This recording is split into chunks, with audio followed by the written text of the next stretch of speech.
अस्सलाम वालेकुम गाइस, मैं हूं मिस्टर जुबैर अहमद और मैं सिखाता हूं फ्री इंग्लिश लैंग्वेज कोर्स। मेरे चैनल में आप सबका बहुत बहुत वेलकम। आज हमारे पास हमारा लेक्चर नंबर 22 है जो कि आज हम शुरू करने जा रहे हैं। इससे पहले हमारे जो लेक्चर नंबर 21 तक हो गई है वो आप देखने के लिए डिस्क्रिप्शन में जाए, वहाँ हमारे पास लिंक मौजूद है। इससे पहले अगर आपने मेरा चैनल सब्सक्राइब नहीं किया तो आप सब्सक्राइब कर लें, बेल आइकन दबा दें ताकि मेरी हर वीडियो आप तक पहुंच सके वक्त पे। फ्री इंग्लिश लैंग्वेज कोर्स में आप सबका एक बार फिर से खुशामदीद। बढ़ते हैं आज अपने लेक्चर नंबर 22 की तरफ। 22 से मुराद ये हमारा आज 22वां लेक्चर है। तो वहाँ हम क्या पढ़ने जा रहे हैं वो है हमारे पास मॉडल auxiliary verbs।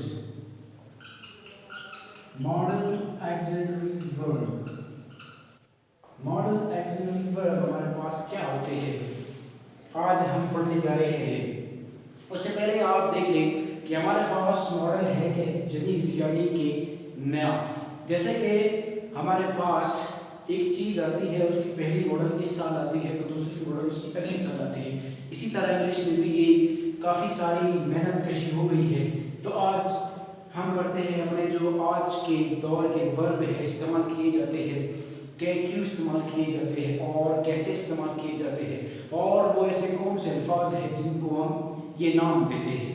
तो सबसे पहले पढ़ते हैं अपने मॉडल ऑक्सिलरी वर्ब की अपनी डेफिनेशन की तरफ। ये खुद क्या होती है? ये होती है those verbs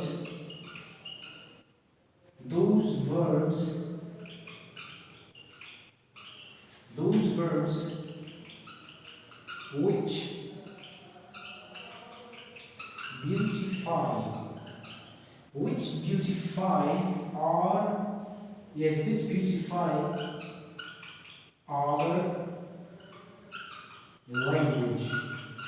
beautify our language, those verbs which beautify our language यानी कि कुछ ऐसे या फिर वो अल्फाज, वो वर्ब, वो अमल जो हमारे पास हम हमारी लैंग्वेज यानी हमारी ज़ुबान को खूबसूरत बनाती है।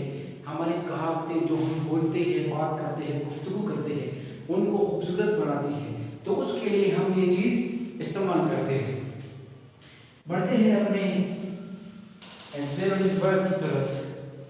तो इनमें से जो सबसे पहला ऑक्सिलरी वर्ब है वो हमारे पास है नंबर फर्स्ट जो आता है वो हमारे पास है मे, जो कि हमारे पास स्कूल्स में या फिर कॉलेजेस में, यूनिवर्सिटीज में काफ़ी ज़्यादा इस्तेमाल होती है। क्यों इस्तेमाल होती है? एक बड़े शख्स के सामने, एक बड़ी उम्र वाले शख्स के सामने जो हम खूबसूरत अल्फाज में बात करते हैं या उस्ताद के सामने बात करते हैं, ये उनके लिए इस्तेमाल होती है। तो में इस्तेमाल होती है उनके लिए। इसका डेफिनेशन क्या है, ये क्यों इस्तेमाल होती है?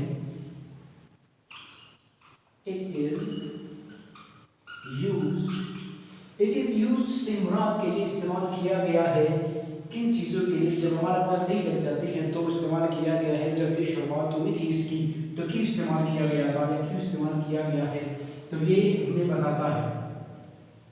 It is used for polite request। Is it used for polite request? यानी कि ये हमारे पास एक अदब देने के लिए या किसी को इज्जत देने के लिए या फिर किसी से इज्जत के साथ पूछने के लिए इस्तेमाल किया गया है। यानी हम इस्तेमाल करते हैं, जैसे कि हमारे पास है एक एग्जांपल है। एग्जांपल क्या है? हमारे पास जो हमारी जो स्कूल्स में, क्लासेस में इस्तेमाल होती है वो भी हम एग्जांपल लिख देते हैं ताकि आसानी हो समझने में। मे आई कम इन, या फिर मे आई स्टेप इन, क्या मैं अंदर आ सकता हूँ? दोनों के ही मीनिंग एक ही है। यहाँ सिर्फ हमने कम लिखा और यहाँ पर सिर्फ हमने स्टेप लिखा, कदम। क्या मैं अंदर आ सकता हूँ यानी कि इसका जो मीनिंग है, उर्दू मीनिंग है, उर्दू मीनिंग हमारे पास क्या है, सकता हूँ।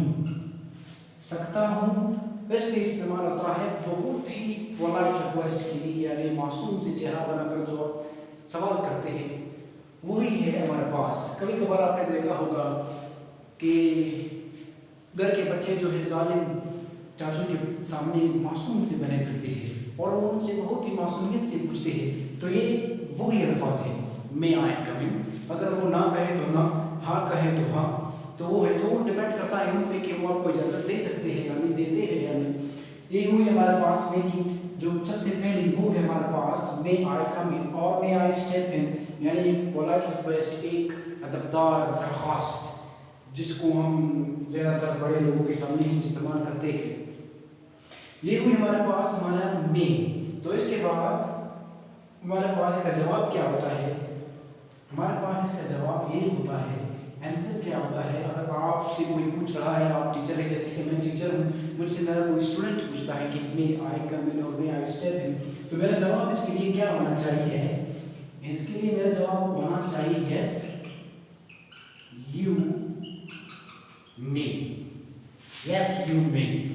तो इसके लिए इसका मतलब ये है कि मैंने उसको इजाज़त तो दे दी कि हाँ जी हाँ आप अंदर आ सकते हैं। ये हुई हमारे पास यस यू मे। अगर हम जवाब में ना कहना चाहें कि आप अंदर नहीं आ सकते, तो यहाँ हम कह देते हैं नो। कभी कभार हमारे पास ये होता है कि एक स्टूडेंट को हम बाहर निकाल देते हैं, वो बार बार आके कहता है सर मे कम, सर मे कम, तो उनके लिए हम कहते हैं no you can't, no you can't, और नो यू मे नॉट। तो हम इसी तरह को जवाब देते हैं। ये हुई हमारे पास मे और उसका आंसर। बढ़ते हैं अपने सेकेंड मॉडल एक्सिलरी वर्ब की तरफ। तो वो हमारे पास क्या है, वो हमारे पास, इसको तो पहले जाने, वो हमारे पास है कैन, हमारे पास है कैन।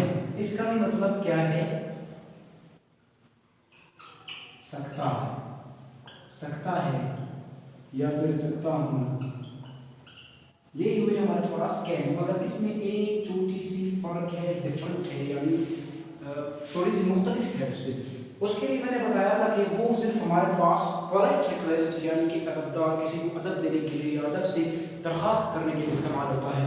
ये कुछ उस तरह भी हो सकता है या फिर कुछ अलग भी हो सकता है। अलग किस तरह हो सकता है, इसको हम कुछ इस तरह लिखते हैं कि दिस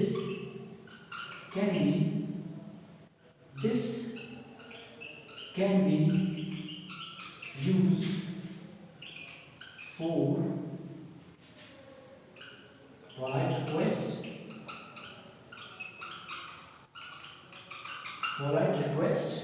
or ability यानी कि सबसे पहले हमारे पास बात आई कि इसको हम पोलाइट रिक्वेस्ट या फिर रिक्वेस्ट के लिए भी इस्तेमाल कर सकते हैं। कभी कभार हमारी ज़बान में खूबसूरती ला देती है कि क्या मैं अंदर आ सकता हूँ। एबिलिटी यानी कि किसी चीज़ को करने के लिए आपके पास तवानाई वो है, तो हम इसे इन दो चीज़ों के लिए इस्तेमाल कर सकते हैं। यानी एबिलिटी हम जैसे कि कहते हैं, एक एग्जांपल आता है हमारे सामने, वो एग्जांपल कुछ यूँ है कि I can do this, I can do this, मैं ये कर सकता हूँ, ये हमारे पास एबिलिटी आई। और एक दूसरी बात हमारे पास आई कि I can beat him। आजकल लड़ाई झगड़ों की बात बहुत ज़्यादा आती है। आजकल हर कोई पावरफुल बना करता है, तो हर कोई ये कहता है कि आई कैन बीट, मैं इसे मार सकता हूँ। उसके लिए हमारे पास आती है वो एबिलिटी होती है। ये एबिलिटी तो है तो हर किसी में, बातों में करने में शायद किसी के साथ हो, बातों में तो हर किसी के पास है, चाहे वो सबसे पतला है चाहे वो सबसे मोटा है, उसके पास बातों में ये एबिलिटी है। करने में एबिलिटी आप खुद समझदार है। तो ये हुई हमारे पास इसका एबिलिटी, तो इसमें हमारे पास जो रिक्वेस्ट है वो रिक्वेस्ट ऐसा क्या इस्तेमाल होता है, वो इसी तरह ही होता है कि can I use this pen, क्या मैं इस पेन को इस्तेमाल कर सकता हूँ, क्या मैं इस मार्कर को इस्तेमाल कर सकता हूँ, या क्या मैं इस बोर्ड को इस्तेमाल कर सकता हूँ, क्या मैं ये उठा सकता हूँ, ये डस्टर क्या मैं उठा सकता हूँ, क्या मैं ये बोर्ड बिठा सकता हूँ। तो इसके पास हमारा ये जवाब भी है, ये तो हमारे पास है ही जवाब। तो ये हमारे पास क्या है, ये हमारे पास है, इसके लिए हम क्या इस्तेमाल करते हैं, yes no, yes you can, yes you can, your no you can not और यू कैन। तो ये हमारे पास होती है इनकी जवाब, यानी कि क्वेश्चन एज ए क्वेश्चन भी इस्तेमाल हो सकता है, एज ए एबिलिटी की एक तवानाई के लिए इस्तेमाल हो सकता है कि ये है कुछ कर सकता हूँ या वो कुछ कर सकता है, इसी तरह ये इस्तेमाल होती है। तो ये हुए हमारे पास आज की मॉडल एक्सप्रेशन वर्ब के दो काइंड जो हमने आज इस्तेमाल किए हैं। तो हमारी अगली वीडियो का इंतज़ार करें, अगली वीडियो हमारे पास आएगी इंशाल्लाह, बहुत जल्द आएगी। हमारा आज का लेक्चर नंबर जो 22 था यानी कि 22 था, वो इस पर ही मुश्तमिल था कि हमारे पास फ्री इंग्लिश लैंग्वेज कोर्स का जो आज का था वो मॉडल एक्सिलरी वर्ब था, जो कि आज के ज़माने में बहुत ज़्यादा इस्तेमाल होता है। टीचर्स और आज के स्टूडेंट्स भी काफ़ी ज़्यादा इस्तेमाल करते हैं। ये हमारे पास वो अल्फाज हैं।